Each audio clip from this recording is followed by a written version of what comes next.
Welcome back. So unemployed doctors and pharmacists in the Eastern Cape have once again taken to the streets of Bhisho to demand employment. They've been holding demonstrations for 3 weeks now, but claim they haven't received any tangible assistance. The provincial government has previously indicated that they were sourcing funds as a means of some kind of intervention. Doctors and pharmacists going back to the authorities. They say their grievances are not being attended to speedily. Now they are demanding a swift response. We're tired of empty promises. We're tired of being told that we are entitled to umsebenzi. We're tired of being told that we must go open up private practices or we must leave the country. What's the point then of having doctors that were trained to serve? Because there was a big shortage of doctors. We are more concerned because our government is about to initiate ONHI, whereas there's thousands of us as unemployed pharmacists, doctors, dentists, and etc. But how is that going to work, whereas we are just here unemployed? There's like thousands of people and other colleagues who are there, they are strenuous, like the work is strenuous, it's too much for them, whereas we are here and willing to work, and we are just here for the government to plead and employ us. The South African Medical Association Trade Union has threatened to down tools if this matter is not attended to. We have talked to the doctors who are even employed, and the doctors are in solidarity with the doctors who are not employed. And if this continues, we'll not have no choice but to also involve the other doctors to come in and join. And that means one thing, it means us taking our stethoscopes and putting them down and taking things to the streets. Meanwhile, the Provincial Health Department says it is taking steps to deal with the issue. There is currently a block advert that is out, which is not only, it's an advert that calls for applications from doctors, from doctors only, but nurses, pharmacists and other healthcare workers in general, because in order for the healthcare for the healthcare sector to function, it does not only require doctors only, there are also other workers that also must form part of this mission. These unemployed doctors and pharmacists have vowed to intensify their demonstrations until their demands are met. Abongile Yankees, SABC News, Bhisho. Let's get you more on the story now. Bring in Trevor Ngobeni, who's the spokesperson of the Union of Unemployed Pharmacists and joins us now via our video link. Trevor, great to have you on the SABC. Thanks very much indeed for making time. We've been here before, haven't we, where we've seen pharmacists and doctors stage the kind of protests that we saw earlier this week. Perhaps as a start, help us get a better sense of the scale of the problem here.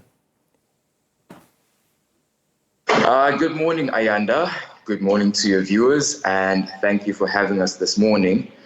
To just give you an idea of the magnitude of this problem that we are facing, we have basically gotten just over 2,000, as the statistics say on our side, pharmacists that are still willing to look for employment that are currently unemployed. These are your pharmacists from the previous year, 2024, and this current year, or 2025, who have just completed their community service and are looking to actually be absorbed by the government or be employed with other means. So we've basically found ourselves with a situation where even pharmacy personnel from previous years who have completed their community service and their internship trainings have come to us to tell us that they've been unemployed for a number of years. So the number is growing by the minute, and we are calling to our colleagues as well to also intensify the fight. We're looking to basically rally our colleagues who are also employed to come with us and join hands and actually intensify the struggle. Right. Before we speak about more of those interventions, perhaps a bit more context for people who are slightly removed from the story. Are you able to lay out for us what it takes ultimately to be a qualified pharmacist in South Africa? Yes, Ayanda. So in essence, in short, what it takes to be a pharmacist in South Africa is an individual has to complete a 4-year Bachelor of Pharmacy degree at an accredited university that is accredited by the South African Pharmacy Council. Thereafter, completing that, they have to undertake a compulsory internship year, which is a 12-month period.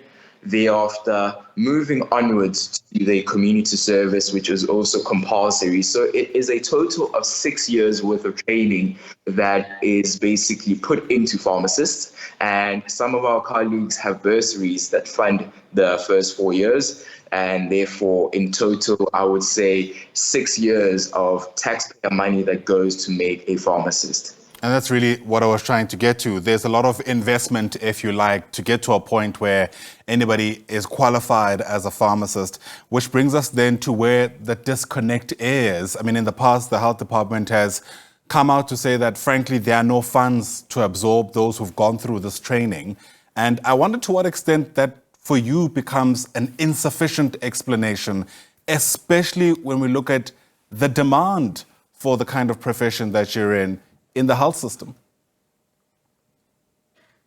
Yes, Ayanda. To us, it is a rationale that is insufficient, mainly because we're looking at the fact that these posts are indeed available. They are in existence. We know that they are frozen because the organograms of all these institutions have these pharmacy posts and they've been in existence before.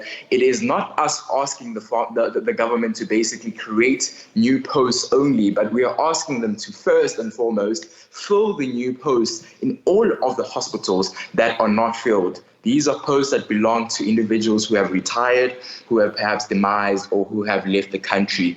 Then we are also asking the pharmacy council to intervene by putting pressure on the government to essentially ensure that every single clinic in the country also has a pharmacist. Because currently, these pharmacists the pharmacists basically have to overlook these clinics from an indirect personal supervision aspect, which means that we've got about one pharmacist in an entire region that has to overlook more than 10 clinics. These are all clinics that could have one pharmacist each. So we basically are looking towards the government to say, we know the statistics that they are dealing with. We know how many posts they have that are not filled. We know how many posts can still be funded and still be opened in all the institutions. We are asking the government to search far and wide and basically try and find the best solution to this problem before the budget speech that we will be going to in February. We know that the government has these funds because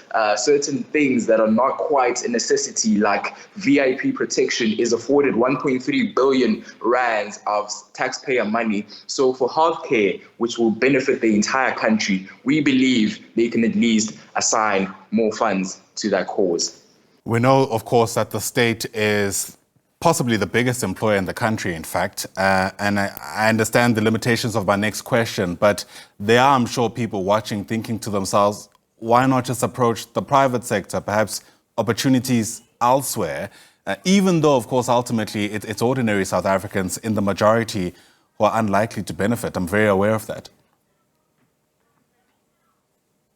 Yes, Ayanda, that is also quite a good aspect or a good perspective to look at. So that is one of the other things that we are basically talking to the South African Pharmacy Council to address, because we as pharmacists have found that the private sector is actually focusing on pharmacy assistants instead of pharmacists who have the 4-year training. And this is putting quite a lot of pressure because the individuals that have got the experience and the training and the necessary expertise are being sidelined for a more cost-effective and cheaper alternative, which is your pharmacy assistant. So the private sector has taken a stance where they are looking to basically focus on profits rather than provision of healthcare to the public. In this essence, we are finding ourselves sidelined completely because the private sector knows that for one pharmacist, they can actually afford to pay 3 pharmacy assistants. So you will find that in one pharmacy in the country,